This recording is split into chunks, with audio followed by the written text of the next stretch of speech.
कार्यक्रम के पुण्यार्चक हैं श्रीमती कुसुम जैन मातेश्वरी, नेहा नीलम, विकास जैन, प्रीति राजीव जैन, आदि सान्या, समकित देशना, सिद्ध वेदिका, मोदी परिवार, सोराई वाले, बाहुबली नगर, ललितपुर। समीचीन विकल्पों का सम्यक समाधान।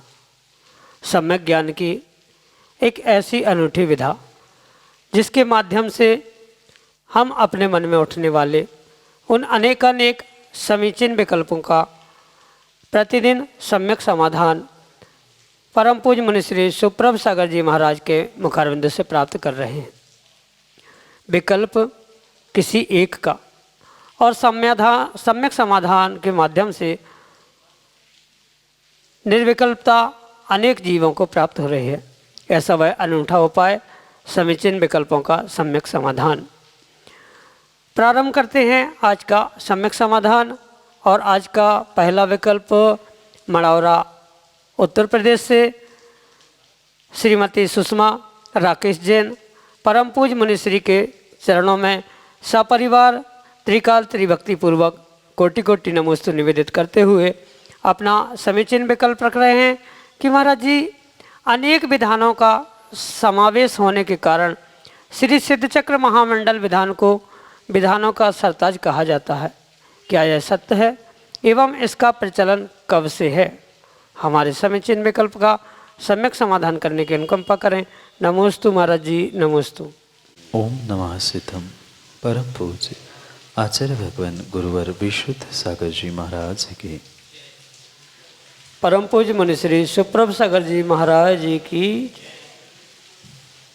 माँ, ये परम सत्य है कि जो ये सिद्ध चक्र विधान है, उस सिद्ध चक्र विधान के निमित्त से जो 8 दिन पूजाएं की जाती है, 8, 16, 32, 64 आदि के निमित्त से जो प्रतिदिन भगवान की या उन पंच परमेष्ठी में किसी परमेष्ठी की जो आराधना की जाती है, उसके निमित्त से वह प्रतिदिन किसी न किसी प्रकार के विधान को ही वह प्राप्त करना है। जैसे 8 उन सिद्धों के गुणों को वंदन करते हुए उनकी प्राप्ति के लिए पहले दिन उन 8 अर्घ्यों को चढ़ाया जाता है। 64 रिद्धि विधान रूप 64 अर्घ्य चढ़ाए जाते हैं। भगवान के 1000 नामों के निमित्त से वह 1024 आदि अर्घ्य अंतिम दिनों में चढ़ाए जाते। इसी प्रकार से ये 8 दिन होने वाली आराधना परिपूर्ण रूप से किसी न किसी प्रकार से 8 दिनों के उस 8 विधानों से युक्त होने से ही वह इस विधान को सर्वोत्तम विधान कहा जाता है। और चूँकि जब भी किसी कार्य का प्रारंभ किया जाता है, उसकी सिद्धि के लिए पुरुषार्थ किया जाता है, तो सिद्धों की आराधना की जाती। और इसीलिए सिद्ध चक्र विधान कहा जाता है, मात्र सिद्ध विधान नहीं कहा या किसी मात्र अरिहंत का विधान आदि नहीं कहा, पर सिद्ध चक्र यानी उस सिद्धों के समूह को जो सिद्धि को प्राप्त कर चुके हैं और भविष्य में करने वाले हैं, ऐसे उन सभी परमेष्ठियों को स्मरण करते हुए वहाँ पर ये सिद्ध चक्र की आराधना आदि की जाती है। और ये तो इतना तो आपको पता ही होगा कि मैना सुंदरी के निमित्त से उस सिद्ध चक्र का काफ़ी पुराणों में उल्लेख आपने प्राप्त किया होगा, सुना होगा। वह सिद्ध चक्र विधान भले ही उसके छंद, उसके पद अनेक अनेक कवियों ने भिन्न भिन्न प्रकार से किए हैं, पर ये सिद्ध चक्र विधान आज का या वर्तमान का नहीं है, अपितु ये कई वर्षों पूर्व से ही चलते आ रहा है। और साक्षात उसका प्रमाण पत्र हमारे पास वह मैना सुंदरी और श्रीपाल के निमित्त से मिलता है। ऊपर ऐसा भी नहीं है कि उन्होंने उस सिद्ध चक्र विधान को प्रारंभ किया, उसके पहले भी अगर उस सिद्ध चक्र विधान की पीठिका रूप जो कथानक प्राप्त होता है, उस कथानकों के निमित्त से अगर हम समझे तो वह वर्तमान के परिप्रेक्ष्य में बनाया गया विधान नहीं है, अपितु वह कई काल से पुराना चलता रहा है, इसलिए उसे पुराना ही मानना होगा। पर ऐसा कोई प्रमाण नहीं है कि जिसके द्वारा हम कह दें कि ये पहले सदी का है, दूसरे सदी का है या अमुक तीर्थंकर के काल का है, क्योंकि मैना सुंदरी ने भी वो किसी मुनिराज से ही उसके विषय में सुना था कि आप सिद्ध चक्र विधान की आराधना करना, तो इसका सीधा सा अर्थ यही है कि वह तात्कालिक नहीं है। पर त्रैकालिक इसलिए नहीं कहा जा सकता क्योंकि पिछले काल का इतिहास हमारे पास पूर्ण रूप से वर्तमान में मौजूद नहीं है। भूत के 24 आदि के निमित्त का भी इतिहास नहीं है, इसलिए हम उसे पूर्ण रूप से त्रैकालिक यानी अनादि भी नहीं कह सकते। पर ये पक्का है, ये आज की व्यवस्था नहीं है।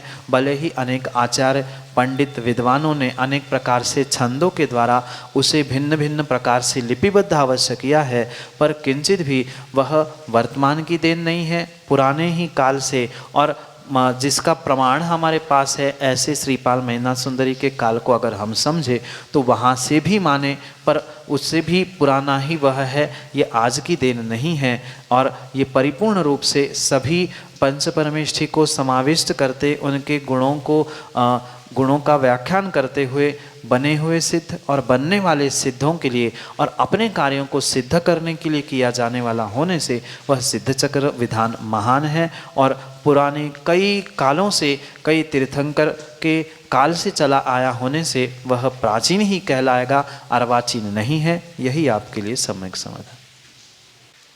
अखिलेश जैन सागर मध्य प्रदेश से परम पूज्य मनीषी के चरणों में बारंबार नमोस्तु निवेदित करते हुए अपना समीचीन विकल्प रख रहे हैं कि महाराज जी, हमारे परिणामों में धैर्य और शांति कैसे आए, इसका उपाय बतलाने की अनुकंपा करें। नमोस्तु महाराज जी, नमोस्तु। अपने जीवन में धैर्य और शांति ये दोनों भी एक दूसरे के लिए बिल्कुल पूरक है। जिसके पास धैर्य है वो ही जीवन में शांति को प्राप्त कर सकता है, और जिसने जीवन में थोड़ी बहुत शांति प्रकट की है, धारण की है, वो ही उस धैर्य को प्रकट कर सकता है या वो ही धैर्य को प्राप्त कर सकता है। इसलिए दोनों में से किसी एक को भी आपने अगर पकड़ने का प्रयास किया या प्राप्त करने का प्रयास किया तो स्वाभाविक रूप से दूसरे पहलू रूप वह वस्तु आपके सामने प्रकट हो जाए। प्रत्येक जीवन की घटनाओं से व्यक्ति अगर कुछ अच्छा सीखना चाहता है, चाहे वह दुर्घटना हो चाहे अच्छी कोई घटना हो, प्रत्येक घटना को व्यक्ति पॉजिटिव दृष्टि से, पॉजिटिव सोच से देखना प्रारंभ करता है तो नियम से उस घटना से वह कुछ ना कुछ नई बात सीखता है। और प्रत्येक इस घटना से व्यक्ति अगर नई कुछ बात सीखता है तो नियम से वह आने वाले समय में अपने भीतर उन घटनाओं से सीख प्राप्त करते करते धैर्य को प्राप्त कर लेता है। और जिसने उस धैर्य को यानी शक्ति को, क्षमता को, समता को धारण किया है वह क्रम क्रम से शांति को भी प्राप्त होगा, क्योंकि अधीरता के कारण ही जीव आकुल व्याकुल होते हैं और उस आकुल व्याकुलता का नाम ही दुख है, अशांति है। और जिसने उस आकुलता को, व्याकुलता को, संकल्प विकल्प को दूर कर दिया है और आने वाली प्रत्येक घटना, दुर्घटना सबको अच्छे से फेस करना या उसका सामना करना सीखा है, वही जीवन में शांति को प्राप्त कर सकता है। और उन दुर्घटनाओं में भी, सद्घटनाओं में भी जिसने समतापूर्वक उसे सहन करना सीखा है कि ठीक है, मैंने ही ऐसे कर्म किए थे, अब मुझे दुखी होने से कोई भी प्रयोजन नहीं है, या अगर मैं अभी पुनः इन दुर्घटनाओं को, दुखों को, कष्टों को, परेशानियों को देखते हुए पुनः दुखी होऊंगा तो आने वाले समय में मेरे लिए ही मैं दुख बना रहा हूँ, दुख खरीद रहा हूँ। ये जिसके पास निर्णय होगा वह प्रत्येक समय धैर्य के साथ उन कष्टों को, बुराइयों को, दुखों को परिपूर्ण रूप से फेस कर सकता है या उसके साथ वह अच्छे से जीना सीख सकता है। बहुत अच्छी बात हमें समझने की आवश्यकता है कि ये तो पक्का है, संसारी जीव है तो कभी भी दुखों का अंत संसार अवस्था में होना संभव नहीं है। जब तक वह अरहंत बनने की तैयारी पूर्ण नहीं होगी, अरहंत पद प्राप्त करने की भूमिका नहीं बन रही है, तब तक संसारी जीवों को चाहे किसी भी गति में हो, कहीं ना कहीं शारीरिक, मानसिक किसी न प्रकार का दुख होगा ही होगा। तो उस दुखों के साथ जिस व्यक्ति ने जीना सीखा है, उन दुखों में, कष्टों में, संकटों के दिनों में भी अपने आप को उन दुखों में उलझना नहीं सीखा है, उससे सुलझते हुए मैंने ही किया है, मुझे भोगना है, अगर मैं अभी नहीं समझूंगा तो कभी नहीं समझूंगा, ये निर्णय जिसके पास होता है वो ही अपने धैर्य को धारण करता है। और धैर्य को धारण करने से ही जीवन में शांति हो सकती है, और शांति है तो पुनः आने वाले समय में उस सुख शांति से पुनः धैर्य प्रकट हो सकता है। इसलिए दोनों एक दूसरे से पूरक है, और उसको प्राप्त करने के लिए सबसे पहले कर्म सिद्धांत का विषय समझने की आवश्यकता है। मैंने किया है, मुझे भोगना पड़ेगा, इस बात को जिसने समझा है, सीखा है, वो ही जीवन में धैर्य और शांति को प्राप्त कर सकता है। यही आपके लिए सम्यक समाधान। अगले समीचीन विकल्प के लिए हमारे सामने हैं संस्कारधानी जबलपुर मध्य प्रदेश से श्री राजेश जी जैन लाल दुकान, जो कि परम पूज्य मुनि श्री आदित्य सागर जी महाराज के गृहस्थ अवस्था के पिताजी हैं। वह अपने समीचीन विकल्प के साथ हमारे सामने। महाराज जी नमोस्तु। जिनकी श्रेष्ठ संलेखना हुई है, आप भी उसको सामने देख रहे हैं, वही जीव 3 भाव, 5 भाव, 7 भाव में, 11 भाव में निर्वाण प्राप्त करता है, मुनि अवस्था धारण करता है, 8 कर्मों का 6 करता है। इसका आगम में कहाँ प्रमाण है? नमोस्तु महाराज। जो जीव सम्यक दर्शन के साथ सम्यक ज्ञान, सम्यक चारित्र को प्राप्त करते हुए उत्कृष्ट रूप से समाधि संलेखना को प्राप्त करता है, वह नियम से 2-3 भाव या 7-8 भाव का उल्लंघन नहीं करता। ऐसे एक नहीं अनेक आगम ग्रंथों का प्रमाण है। उसमें से एक जो प्रतिक्रमण त्रय नाम का ग्रंथ है, जहाँ निर्ग्रंथ मुनिराज पाक्षिक वार्षिक प्रतिक्रमण करते हैं, वहाँ पर समाधि की भावना लिखते हुए आचार्य भगवंत नहीं, अपितु जो गणधर स्वामी से प्राप्त प्रतिक्रमण कहा जाता है, वहाँ लिखा है उक्कसेण दोर्णम तिण्णम गह भयवर्दानी। वहाँ पर गणधर भगवान का यही अभिप्राय है, उत्कृष्ट सा से जिस जीव ने उस समाधि मरण को प्राप्त किया है, 2, 3 या 7-8 भाव का वह उल्लंघन करता ही नहीं है। अगर वह जघन्य रूप से किसी ने निर्ग्रंथ मुद्रा भाव रूप से भी यानी भावलिंग धारण की है और उसने समाधि पूर्वक मरण किया है, तो उसके लिए 2-3 भाव कहे हैं, और 7-8 भाव जो श्रावक बन के हुए भी उत्कृष्ट समाधि कर गया है, उसके अपेक्षा से लिखे। इतना ही नहीं, आगम में आचार्य भगवंत लिखते हैं कि जिसने एक बार सच्चे भावलिंगी मुनिराज पद को प्राप्त किया है, वो भी 23 भवों का उल्लंघन नहीं करता है। इसका भी प्रमाण है। वह जो समाधि के विषय में 2, 3, 7-8 भावों का उल्लेख उस प्रतिक्रमण त्रय में, जहाँ गणधर भगवान के द्वारा प्राप्त वह प्रतिक्रमण है, उसकी ही टीका में प्रभाचन स्वामी ने उसका खुलासा किया। साथ में ऐसे बहुत सारे ग्रंथ है, भगवती आराधना मरण कंडिका, जहाँ आचार्य भगवंत बहुत अच्छे प्रकार से समझाना चाहते हैं कि जिस जीव ने इस उत्कृष्ट समाधि संलेखना मरण को प्राप्त किया है, वह नियम से इन भवों की संख्या का उल्लंघन नहीं करता है। ये आगम के कुछ चंद प्रमाण हैं। इतने ही नहीं, अपितु प्रथमानियों के भी ऐसे ग्रंथ है जहाँ इसके विषय में आचार्य भगवंत स्पष्ट रूप से कहते हैं कि इन्होंने इतने भाव पहले समाधि मरण किया था। और जैसे अभी मुकुट सप्तमी हुई, पारसनाथ के ही जीव के विषय में आपने सुना होगा, पढ़ा होगा। वह 10 भाव के जो 8वां भाव था, 7वां भाव था, हाथी के बाद उन्होंने राजा की मंडलेश्वर की पर्याय को प्राप्त किया। उस तीसरी पर्याय में उन्होंने समाधि मरण करते करते क्रम से वह वजनावी चक्रवर्ती की पर्याय में उन्होंने 16 करण भावना को धारण करते हुए तीर्थंकर प्रकृति का बंध किया। ऐसे ही क्रम से ये एक नहीं अनेक प्रमाणों के द्वारा हम उसे सिद्ध कर सकते हैं। और यह आगम की ही बात है, आगम के ग्रंथों से, पूर्वाचार्यों से ही प्रमाणित है। संक्षेप में कुछ ग्रंथों का संदर्भ आपको दिया, ऐसे अनेक ग्रंथों में इसका व्याख्यान प्राप्त होता है। यही आपके लिए सम्यक समाधान।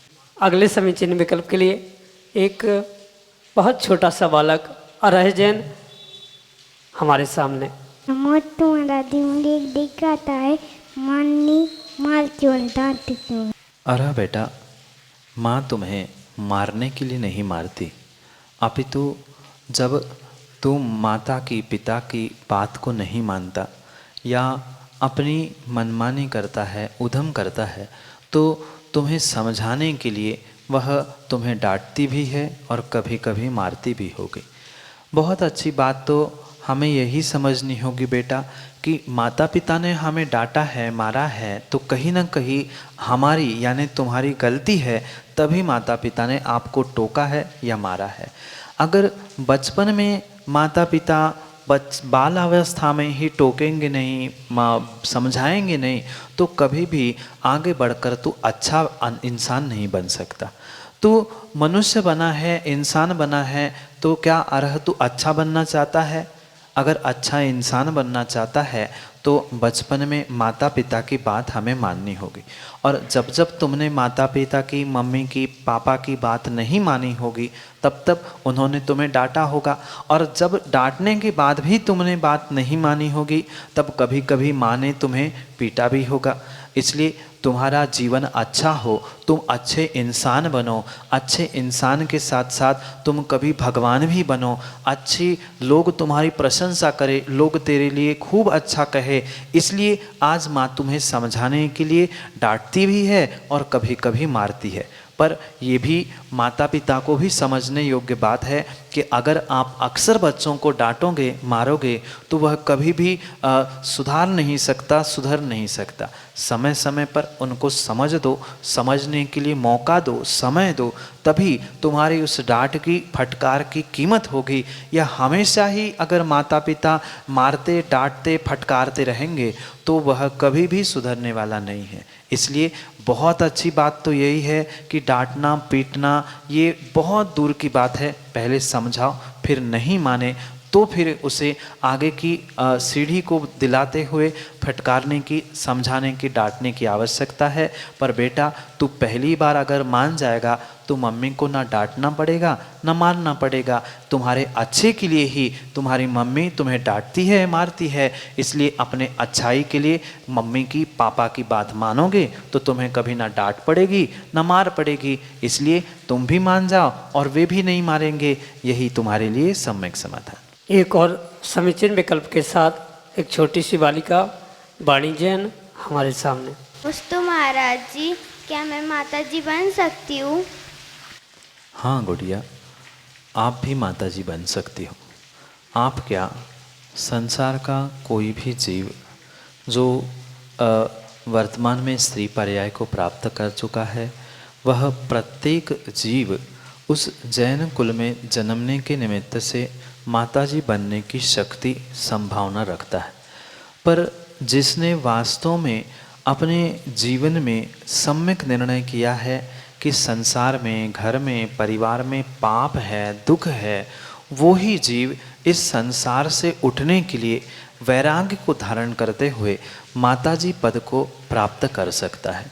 मात्र जैन कुल में जन्मने से, स्त्री पर्याय प्राप्त करने से माताजी पद प्राप्त नहीं होता, अपितु जिसके भीतर संसार, विषय, भोग, पाप, दुख आदि से वैराग्य होता है, वो ही जीव उस आरिका या माताजी पद को प्राप्त कर सकता है। अगर आपके भीतर भी इन संसार से, दुखों से, पापों से बचने के भाव है, थोड़ा बहुत भी वैराग्य है, तो समय आने पर आप किसी अच्छे गुरु की खोज करते हुए उस गुरु के चरणों में पहुंचकर अवश्य ही आरिका और माताजी पद ग्रहण कर सकते हैं। उसमें कोई भी दोष नहीं है। पर ये बात भी हम अवश्य ध्यान रखें कि वहाँ पहुँचने के बाद भी जो मायाचारी पाप घर में हम करते हैं, उससे दूर होते हुए हमें उस माताजी और आरिका पद को ग्रहण करने की आवश्यकता है। इसलिए अगर आपके भीतर वैराग्य है, पापों से, संसार से, दुख से बचने का अगर विचार है, तो आप बड़े होने के बाद यानी 8-10 वर्ष के बाद, यानी आपकी 8-10 वर्ष की आयु या उससे भी और आपको अगर लग रहा है और थोड़ी सी पढ़ाई करके दुनिया का, सबका, पापों का ज्ञान करते हुए आप अगर सम्यक निर्णय करो और वैराग्य आपके पास है, तो आप अवश्य ही आरिका माताजी बन सकते हो। यही आपके लिए सम्यक समाधान। बाल ब्रह्मचारी सौरभ भैया जी अगले समीचीन विकल्प के लिए हमारे सामने हैं। सिद्ध श्रुत भक्ति सहित आपके श्री चरणों में नमोस्तु। पूज्य महाराज श्री, आपसे मेरा यह एक विकल्प है जिसका आप सम्यक समाधान दीजिए। भेंट और दान में क्या अंतर है? जो देखा जाता है कि आपके श्री चरणों में शास्त्र भेंट करे वह भी दान की कोटि में आता है या फिर कुछ अलग है? कृपया मेरा सम्यक समाधान करें। नमोस्तु महाराज जी। संयतस्य योग्यम तद एवं दानम। जो संयमी की योग्य वस्तु का देना है उसे ही आगम में दान कहा है। किसी को भी कुछ दे देना इसको दान की कोटि में नहीं रखा, अपितु जो दान की परिभाषा आचार्य भगवंत कहते हैं सुपात्र के लिए, जो सदपात्र है यानी सम्यक दर्शन से सहित जो भावलिंगी मुनिराज कहे जाते हैं वह सतपात्र यानी उत्कृष्ट पात्र कहे गए।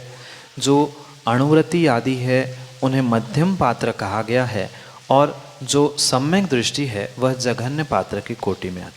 ये तीनों भी सदपात्र है, सुपात्र है। इनके अलावा जो भी जीव है वे परिपूर्ण रूप से अपात्र कुपात्र की श्रेणी में आते हैं। उनके लिए भेंट गिफ्ट आदि दी जाती है, पर जो सत्पात्र होता है सुपात्र होता है उसके लिए तो दान ही देने की बात कही है। पर दान का मतलब ये नहीं है कि जिसके पास जो हो वह उसको भेंट कर दे। किसी की कुछ दुकान है वो वह सामग्री लाकर उसे दे रहा है तो वह किंचित भी दान की श्रेणी में नहीं आएगा। दान तो आगम में आचार्य भगवान ने मात्र और मात्र 4 ही प्रकार के बताए हैं। वह 4 प्रकार के दानों में ही ज्ञान दान, औषधि दान, अभय दान और आहार दान इनकी ही प्रमुखता से व्याख्या प्राप्त होती है। और जो ज्ञानदान के निमित्त से शास्त्र भेंट आदि का वर्णन प्राप्त होता है वहाँ पर ये लौकिक भाषा में कहा जाता है कि शास्त्र भेंट करने के लिए या शास्त्र प्रदान कर दो, शास्त्र दे दो, इसलिए वह लौकिक भाषा का उपचार से व्यवहार से कथन किया जा रहा है। पर कायदे से वहाँ पर शास्त्र दान ही कहना चाहिए था, पर वह कहाँ शास्त्र भेंट के रूप में जाता है। एक अपेक्षा से ये भी सत्य है क्योंकि दान तो वास्तविकता में वो होता है जो हमने एक बार दे दिया वह दान होता है। क्योंकि अक्सर आप देखते होंगे जहाँ ये शास्त्र भेंट आदि किए जाते हैं वही शास्त्र भेंट किया जाता है, पुनः उठाया जाता है, दूसरों को दिया जाता है, पुनः वही भेंट किया जा रहा है। तो आगम के परिप्रेक्ष्य में वास्तव में ये दान भी नहीं हो सकता। दान तो वह वस्तु है जो स्वयं के और दूसरों के उपकार के लिए जो दी जाती है, जो संयतों के पात्रों के योग्यता से योग्य है, वही दान है। जो एक बार दे दिया पुनः ले लिया, पुनः ले लिया, तो वह जो उपचार से उसे भेंट कह रहे हैं वो भी स्वीकार है, क्योंकि दान तो दे दिया पुनः वापस नहीं लिया जाता। अगर वह दान दिया हुआ शास्त्र पुनः उठा के दूसरे के हाथ में, पुनः तीसरे के, पांचवें के हाथ में दिया जा रहा है तो आगम के परिप्रेक्ष्य में वास्तव में वह शास्त्र दान या ज्ञान दान है ही नहीं है। वह जैसे औपचारिक भाषा में, लौकिक भाषा में उसे भेंट कह रहे हैं, उसे भेंट ही कह रहे हैं तो वह भी ठीक है, पर दान तो वो है जो दे दिया सो दे दिया, पुनः वापस लेने की अपेक्षा से वह नहीं दिया जाता। इसलिए कथनचित वह वापस लिया जाता है, एक फॉर्मेलिटी के रूप में, व्यवहारिकता के रूप में किया जाता है। इसलिए तो फिर भी उसे कह दो कि वह शास्त्र भेंट है, पर कायदे से वह निर्ग्रंथ गुरु को, सत्पात्रों को, सुपात्रों को वह दान ही दिया जाता है। और दान ऐसा होता है जो दूसरे के लिए यानी देने वाले के लिए और स्वयं के दोनों के उपकार के लिए जो किया जाता है, उनके संयम के योग्यता के अनुसार जो दिया जाता है वही दान के श्रेणी में आता है और वही शास्त्र दान या ज्ञान दान है।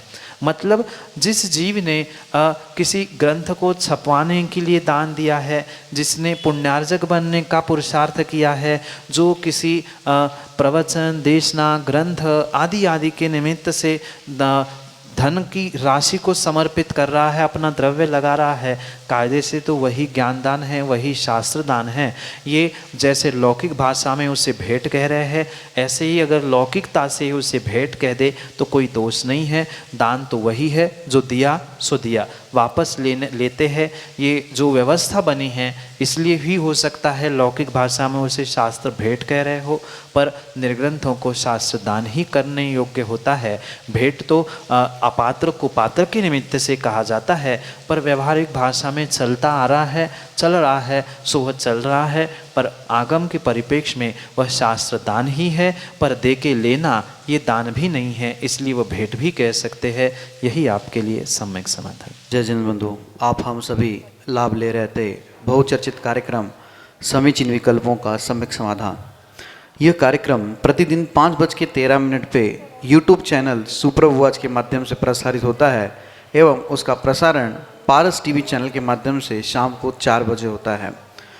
अगर आप अपने मन में उठने वाले विकल्पों को हम तक पहुंचाना चाहते हो, आपकी जिज्ञासाएं, अपने प्रश्न हम तक पहुंचाना चाहते हो, तो हमारा जो नंबर है 8707548811, यह व्हाट्सएप का नंबर है। इस पे आप व्हाट्सएप के द्वारा अपना ऑडियो मैसेज या टेक्स्ट मैसेज के द्वारा अपना विकल्प हम तक पहुंचा सकते हो।